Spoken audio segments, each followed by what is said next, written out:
बिस्मिल्लाहिर्रहमानिर्रहीम। मैं हूं शाहिद अफरीदी। आप मेरा चैनल देख रहे हैं power talks. If you step outside the convention, generally people will call you an insane. You will be seen as foolhardy. And unless you produce some kind of meaningful change, a lasting impact, and then suddenly all of a sudden you will be considered as a saint, as a mystic, as a one who is worthy of appreciation. So dare to bring the change. मैं आपको एक example देता हूँ. The great Muhammad Ali in 1977, when he was incarcerated for defying the dominant discourse of the day, endorsing the war in Vietnam. So he was actually put behind the bars and his career was tarnished, and there were all kind of demonization of his character. But then he stood by his principles, and then he sacrificed his career and everything. But eventually he was the one who stood glorious, and he was considered as the greatest boxer of all times. And even George Foreman once said that Muhammad Ali is beyond boxing because of his contribution to about raising awareness and the idea of emancipation for people belonging to the residing on the peripheries. And alongside, I give you example of Ishfaq Ahmed. In his book Zavia, he narrates a story of the Monk dynasty, that there was a man who used to live there in one of the poor villages. Now, this man was also belonging to a very humble family, but he had a beautiful horse. The emperor of the day came to know about this, and he walked up to his door and he asked him to sell his horse. In return, he offered him great treasury and lands and everything.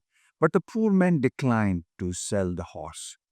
The village folks, they came to know about this and they thrashed that poor man. And how could you not just give that horse to the emperor? You could have had fortunes in return. But the man replied, "This was my horse. It was my will. I didn't give. I liked it." So what happened was, suddenly few days later, that horse ran away from the stable. Now this gave the pretext to the other villagers, who then thrashed him further. Because of you, you have lost a fortune, and you are such a miserable, you are such a loser. This man again say, "You guys are so ungrateful. It was my decision. It was just a horse, small component of my life. My life is a big thing." But anyways, exactly after 1 month and 11 days, that horse rode back from the jungle along with another 11 horses. Now the guys, the same village folks, again, they talk to him that you are such a lucky man. You have such a great luck. You have got so much of now possessions now.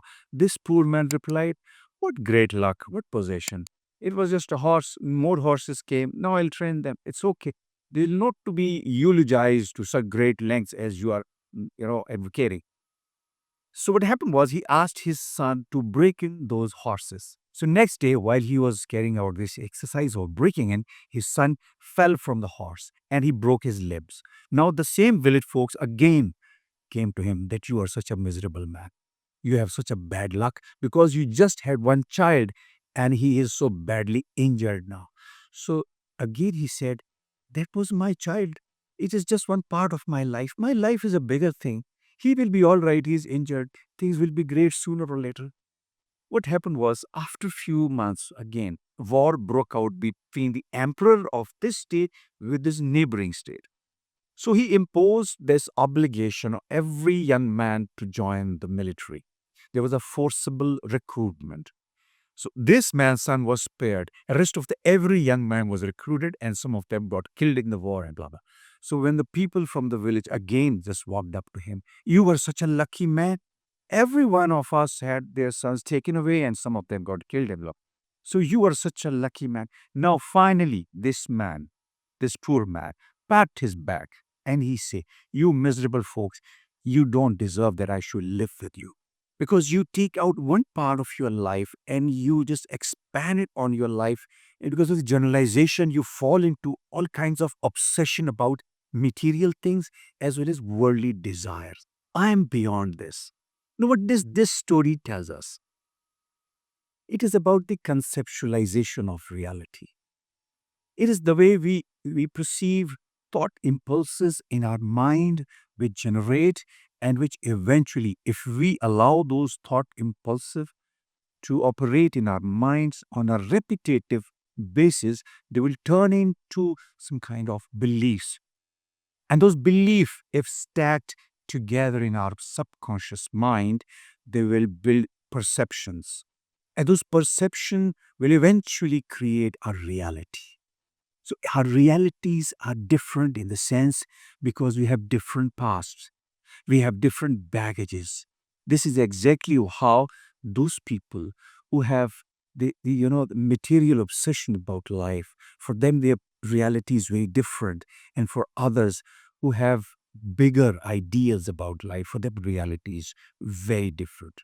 So if we want to change our reality, what we have to do, we have to sort of reconceptualize our sense of viewing the reality, and we have to erase the historical conceptualization of reality, just like scribblings on the blackboard.